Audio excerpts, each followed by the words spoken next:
वो रेल रोकेंगे, हम लोग हवाई जहाज रोकेंगे, जरूरत होगा तो पूरा स्टेट शटडाउन भी हो सकता है, कुछ भी हो सकता है। जब हमारा अस्तित्व की लड़ाई होगी, हमारा अधिकार, हमारा संवैधानिक अधिकार, कानूनी अधिकार, हमारा पूरा अस्तित्व को बचाने की होगी तो कुछ भी कर सकते हैं हम लोग। तो फिर तो राइट्स हो जाएगा, अगर दो आपस में टकराइएगा तो राइट झारखंड तो राइट्स का क्या बात, हम लोग झारखंड, देखिए झारखंड आंदोलन हुआ, झारखंड राज्य गठन हुआ, हमारा आदिवासियों का देखिए 260 वर्षों का आंदोलन का इतिहास है। हम उनके वंशज हैं जिन्होंने ब्रिटिश हुकूमत को नाको चौना चबा दिया। दूसरे लोगों ने आर्यों की गुलामी की, दूसरे लोगों ने मुगल की और ब्रिटिश गुलामी की। हम लोग सिर्फ आदिवासी लोग हैं जिन्होंने ना आर्य का गुलामी की, ना मुगल का, ना जो ब्रिटिश का। उनके वंशज है, हम लोग किसी भी हद तक जा सकते हैं। अगर झारखंड, जो आप लोग कह रहे हैं, अगर झारखंड मणिपुर बनता है, जिम्मेवार कौन होगा? जिम्मेवार आप लोग होंगे या जिम्मेवार वो लोग? हम लोग बिल्कुल नहीं होंगे जिम्मेवार। हम लोग वो शांति प्राय लोग हैं। अभी आप देख लीजिए, यहाँ कलर आपको दिखाई दे रहा ना, लाल और सफेद, क्या बोलता है क्रांति। हम लोग जो क्रांति भी करते हैं, शांति भी है। अगर हम लोग शांति से जी रहे हैं, हमको छेड़ोगे, हमारा हक मांगोगे। देखिए झारखंड बना, आप किस हक पर चले गए हमारा कहने के लिए कि ये जो अनुसूचित क्षेत्र वो खत्म करो? कैसे आप कोर्ट में लड़ने चले गए कि पेशा कानून को खत्म करो, असंवैधानिक है? क्या हम लोगों ने कभी आपका कुछ हानि किया?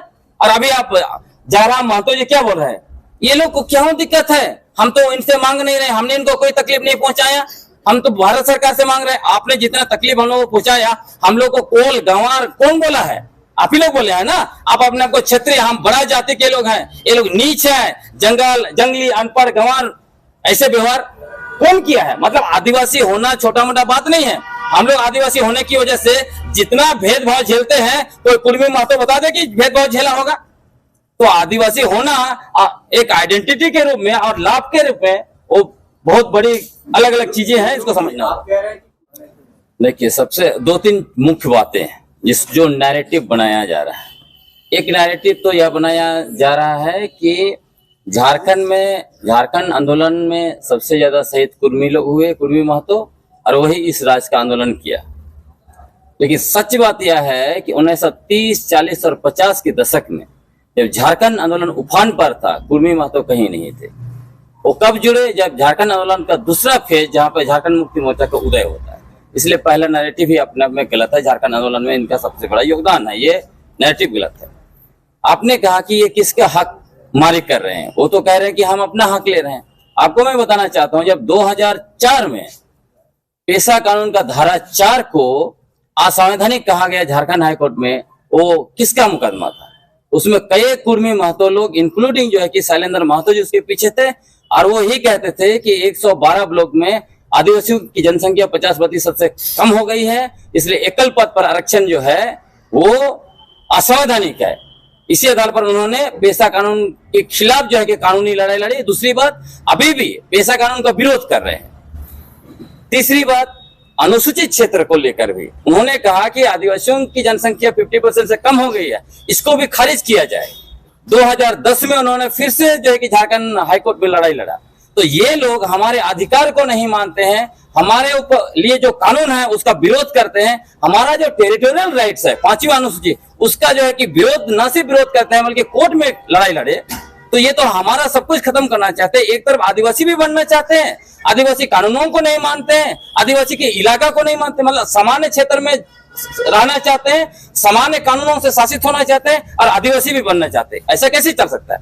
और उसमें मूल बात यह है, आपको मैं बताता हूं कि 1920 के दशक में जब कुछ एंथ्रोपोलॉजिस्ट ने उसे पहले कहा कि शायद ये हो है, नहीं है, एबोरिजिन है, वगैरह वगैरह, तो इन्होंने बजब्ते कैंपेन चलाया। जिस तरह से अभी रेल रोको का नौटंकी कर रहे हैं, उस समय में उन्होंने आंदोलन किया और कहा कि हम एबोरिजिन नहीं हैं, हम शुद्ध रूप से क्षत्रिय हैं, हमको हटाओ।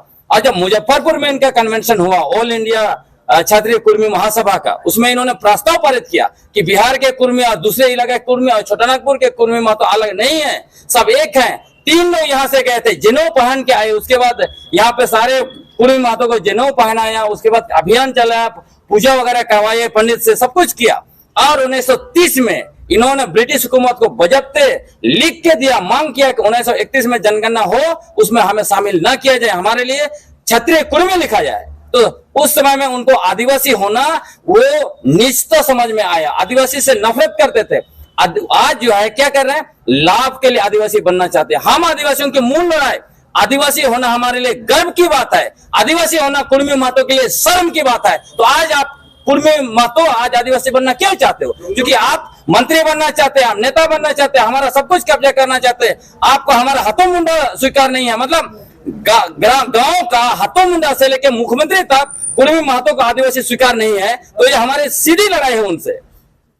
हाँ पूछे। डुंगुन जी, आप 1894 की जो बात कर रहे हैं कि वो कह रहे हैं कि बिहार की कुर्मी और जो छोटा नागपुर की कुर्मी और कुर्मी का एक दिग्भ्रम था, जिसके वजह से आज भुगत हम लोग उसी का मांग कर रहे हैं।